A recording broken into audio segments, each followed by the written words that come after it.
Really should have looked up what part it was on. Part 5. We'll go with that. If it's not, check the title. And if it disagrees, then the title is right and I'm wrong. 3 topics for today's Assetto Corsa Competizione guide, although 2 of them really aren't ACC related. They're more general ESR related, but I figured I would include them anyways. And first up we're going to talk about is flag rolls here real quick. Probably a mistake that we have made in the past is assuming that people know flag rolls as well as a veteran motorsports fan, when sim racers are not always motorsport fans, don't always have a racing background of any kind, and so on. So I wanted to go deeper into here. This is a very cursory glance. I'll link this Wikipedia article up in the description if you want to go super deep. But I'm just going to touch on the flags that are somewhat relevant, because this is coming up after the Zandvoort round of the 3rd season of our ACC Sunday series, where particularly there were 2 flags that definitely seem to be concerning. So let's start at the top and work our way down. A green flag is pretty simple. This is the race as you were conditions. It's to mark the end of a yellow flag period. Basically, if you want to think of a flag being out at all times, the race spends most of its time in green flag. There's nothing wrong. There's nothing but the usual racing rules to observe. Now, a concerning one is the yellow flag. Now, yellow flag is hazard on or near the track, blocking the track. We don't have a safety car, so that part's irrelevant. What this means basically is that there's probably a crash car somewhere, either very near the track or on the track or whatever.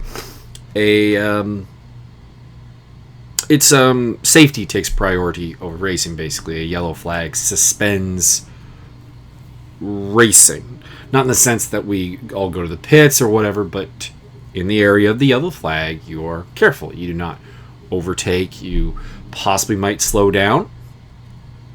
You might have to take avoiding action, and all these things. And particularly, we'll see it when I do the stewarding video, which I'll be doing tonight. Probably will be uploaded tomorrow, which is Wednesday the 22nd of July, for a date, 2020. There were a lot of people who yellow flags are out, very clear, large amount of carnage, and just no slowing down, full speed through it, and it just created more and more problems. It's a cascade. When there's, particularly when there's a major accident, you have to prioritize safety. And something that I feel also needs to be mentioned here is a number of cars that did slow down and crawl through and be safe and avoid contact ended up with massive gains. So the idea that you're even hurting yourself from a racing standpoint is kind of ridiculous, because the people who tried to plow through, for the most part, ended up actually making their races worse. So a yellow flag means caution. Be cautious. Realize that any contact you get into under a yellow flag may result in penalties, may result in a significant license and point cost going forward. These 2 don't apply to us. Blue flag. Blue flag is the other one that had a problem. There were a couple of cars that held up leading cars for like a lap. It's not a hard rule, but generally the rule is, if you're being displayed a blue flag for 3 corners, you've screwed up to some degree of not letting them pass. Now, there could be reasons for this. It could be that someone is coming up behind you because you've had a troubled race and the pace is actually about equal. That might keep a blue flag up for a longer period of time, because the blue flagged car isn't required to throw themselves off the track or get off the track to let them pass or do anything really tremendously extreme. But what I would say is that, number one, a blue flag car cannot be defensive. So if the lapping car goes for a move, you have to allow it. And number two, you may want to just let somebody by letting off the gas a little bit and just letting them speed by on a straightaway. And number three, if you get lapped, you should not immediately go on the attack against someone. You absolutely can overtake someone who has lapped you. This would be particularly poignant if, say, to put a name to it, Mike Stoffmill makes a additional pit stop or something earlier in the race, picks up some damage, whatever, ends up out of position, and is coming back through the field, and he's down a lap to some people. Well, he might overtake them, or he probably will overtake them because he is faster than them, and that is allowed as long as he does it in a safe manner. If you watched my onboard over on the Mio channel, there was a moment at Zandvoort when James Butler, who did not effectively start the race, couldn't turn his car on, and as a result ended up down laps, came up behind me and was going very clearly faster than me, despite the fact that I was, air quotes, ahead of him by a lap. And I more or less just let him pass. And that's something, that it's situation by situation. I mean, the problem with a lot of racing is that a lot of things are gray versus black and white. But there are some people that are probably going to be seeing some kind of disciplinary action in regards to how they're handling the blue flags. Now, there is, like I said, going too far, like throwing yourself off the track or something, but just you got to use your noggin a little bit. White flag, slow-moving vehicle ahead. Usually this is somebody went off the track and is rejoining or whatever. It's like a mini yellow.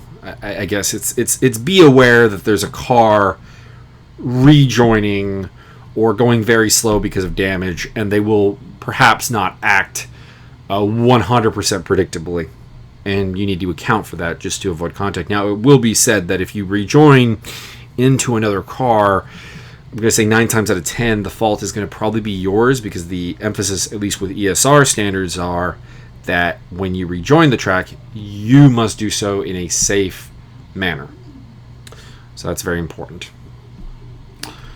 Red flag, it's just a restart of the race, basically. Black flag, disqualification. Checker flag means the end of the race. I have nothing to add on those. I guess the only thing about the red flag is, so I've been reviewing the first lap of Zandvoort, and there probably was grounds to restart the race with a red flag. The only problem is only one person was bringing it up. And to be clear to that one person, I think that you played a major role, and I'll get more into it in the stewarding video, in causing the grounds of the red flag.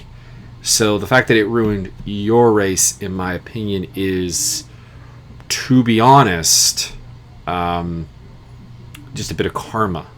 Karmatic writing of the racing scales, to be honest. So there's that. A black flag disqualification means what it is, whatever. The only other one I'm going to talk about that's not on that main table is the meatball flag here. Black with the orange, or sometimes it's orange with the black. This won't actually come up in the game. Like, this flag doesn't exist, as far as I know anyways. But something that does need to be really mentioned here is that if your car is virtually undrivable, and this came up at Zandvoort too, you should go to the pits and either retire the car or try to fix the car. You can also, in ACC, not race room, and I don't know, it's very sim to sim, you can hit escape and go back to the pits. It'll apply a time delay before the pit crew will actually work on your car, but at the same time, it could possibly save you the trouble of having to live back to the pits. So that's not something I'm going to say you must do or whatever, but there was one specific car that definitely was in the sort of meatball flag category of driving around in a dangerous manner that probably had very little to do with their driving particularly, but more to do with the fact that the car was very broken. And as much as I appreciate everyone going for the finish, particularly if it's like the last 2-3 laps or something, you're just dragging it home for a result. I want to say Javier Perez Torres at Zandvoort did something similar to what I'm describing, where he was able to more or less just stay out of the way and not be competitive. That's fair enough. But if you're unable to hold the line in a corner, or you're spinning across the track, or you're in general behaving as a constant white flag almost, or yellow flag, then the meatball flag kind of apply. And as much as I can't do it as the admin because I'm racing, we would need an observer basically. It is problematic, we'll put it that way, and you need to use your best judgment to get out of the way. So we talked about that. Onwards to another item that is just more ESR. Now I blanked out everybody's name here so that no one can know who the worst driver is, according to this. But this is the ACC Sunday GT Series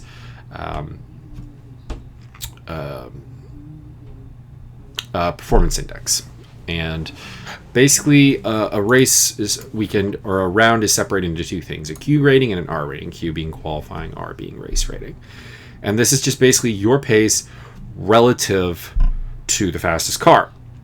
In the case of qualifying, that would be pole position. In the case of the race, that will usually be the race winner, but it has been as low as third place just based on vague commodities, because Race App, our information gathering website that I use to form these, will ignore certain laps for like your average pace, for example, if it's clear that something happened on the lap. So let's say driver A is winning on the last lap, hits a poorly rejoining car, damages themselves, and falls back to 7th place.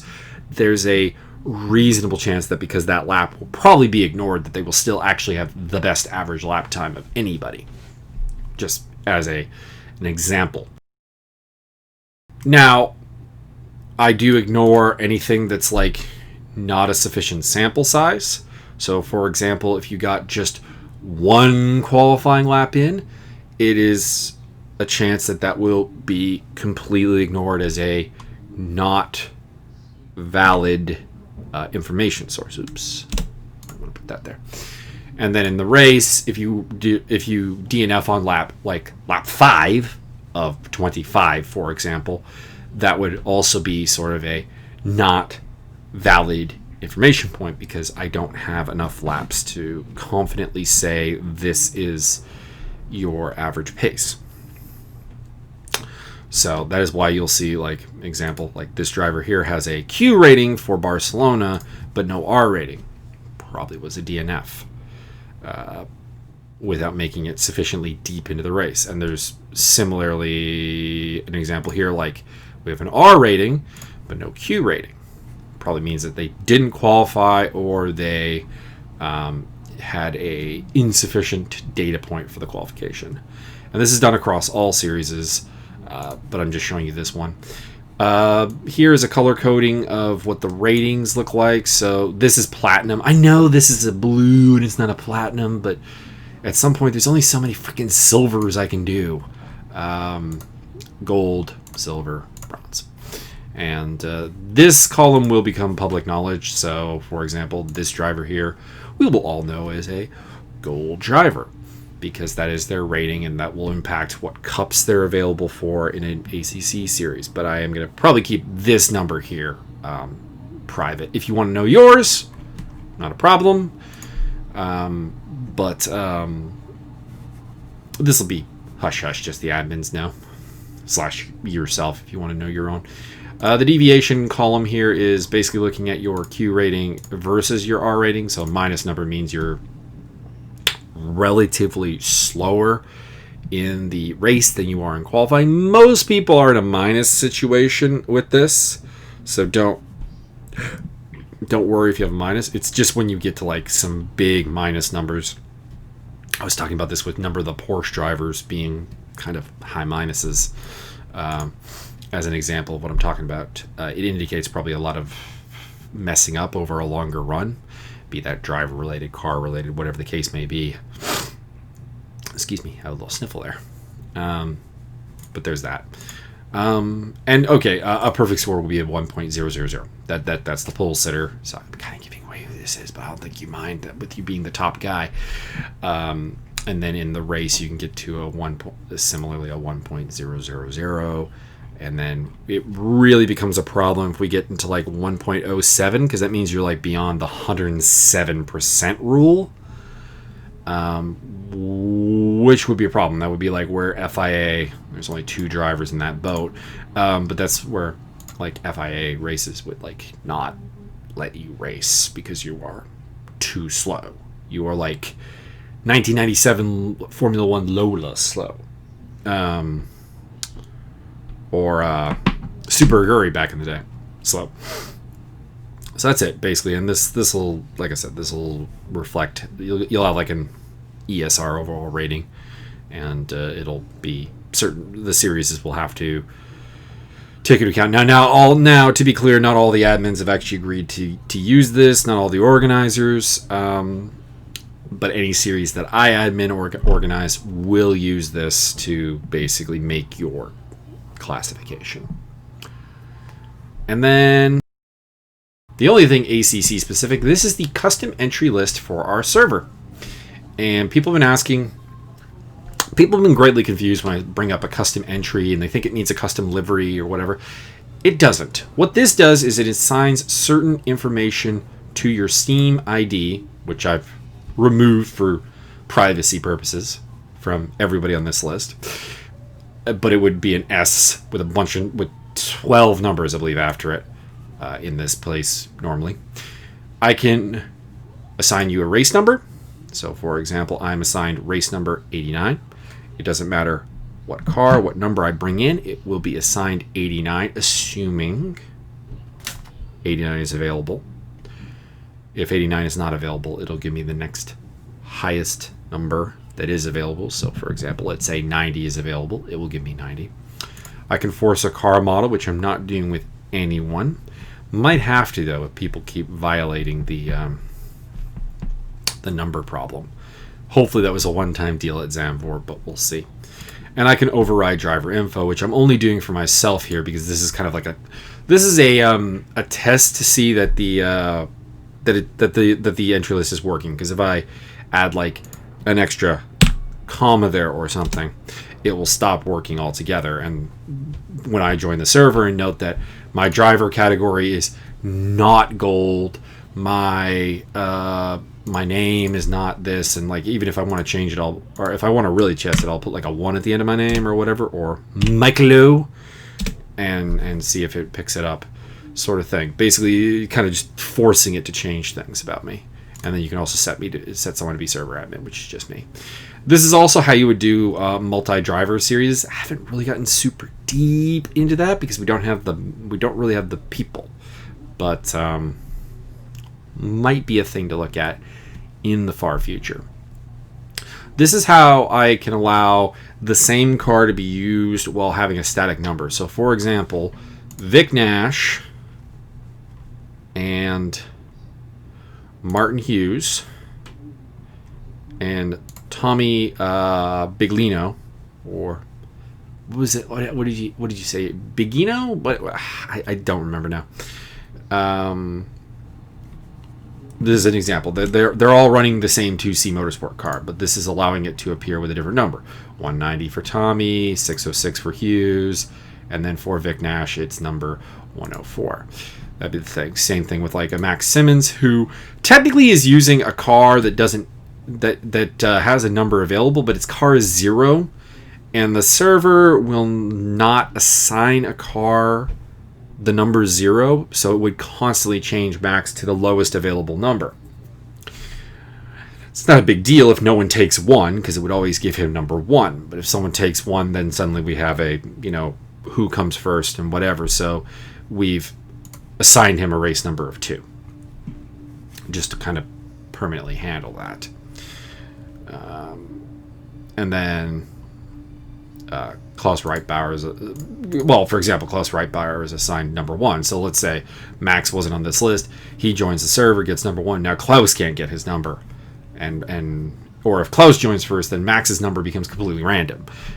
So that's why Max is set up here. Klaus is the same. He's using a livery that somebody else is using. Therefore, he needs his number masked. or redone, I should say. Sean Kenny's another example of this. Yeah. Disappointingly, you cannot. Disappointingly, you can't name a team here, which is a bit disturbing. One second, taking a beverage as well. Oh, that was just some math that I was working out for a penalty for the two guys who didn't pit. I don't like how ACC handles the. ACC kind of like will instantly put you above anyone who isn't on the lead lap, which I think is kind of bullshit because it results in people getting like very small penalties. So I was back factoring it to drop Bruno and Raymond a couple of extra spots. Sorry, Bruno and Raymond, but you didn't take the pit stop. So I tried to give you the more appropriate penalty of the 130 seconds. I don't honestly think I have anything else to talk about on this, but well, I suppose I should say what I need to give you a custom entry to change your number or give you a driver category or whatever is simply this Steam ID number here. And if you can give me that, and then go on the server and test it to make sure it's working, then we move on and we're done, and you don't have to be bothered with it again, as long as the list doesn't fail, which is why the test is required. You must prove that it is working, that you give me the correct Steam ID number and so on. And then when we implement cups, if we implement cups next season, everybody will have to be on this list. That way we can lock someone to a number plate color without worrying about them getting better at the game or regressing at the game and changing their rating. Because a lot of people have ratings that aren't appropriate to them. We have guys who are amateur ratings who are like up in here. Like they're bronze in the game, but they are, not bronze drivers. And vice versa, we have guys down here who aren't showing as bronze, and guys here that are showing wrong and whatever. So that would be kind of the thing there. Don't think I have anything else to talk about on that. So this has been definitely one of the more boring guide videos, but it was still one that I think after the last round came up as something that needed to happen. So here we are. I encourage you to watch the previous 4 videos. They're more interesting and probably more useful to you. I'm not saying I'm going to make this a mandatory thing because, number one, I can't prove that people are watching everything. But just as a general note, you're supposed to know everything I cover in these videos. And if you don't, it's kind of like if you ask a question that's on the FAQ. It's not going to make a great impression. So anyways, I'm off to do commentary in the multi-class. Well, not now, but probably in about a half hour. And I'll get to working on the Assetto Corsa Competizione Zambort round stewarding as well. So I hope you have a good day. Hope you enjoyed. Hope you found something here informative. And peace out.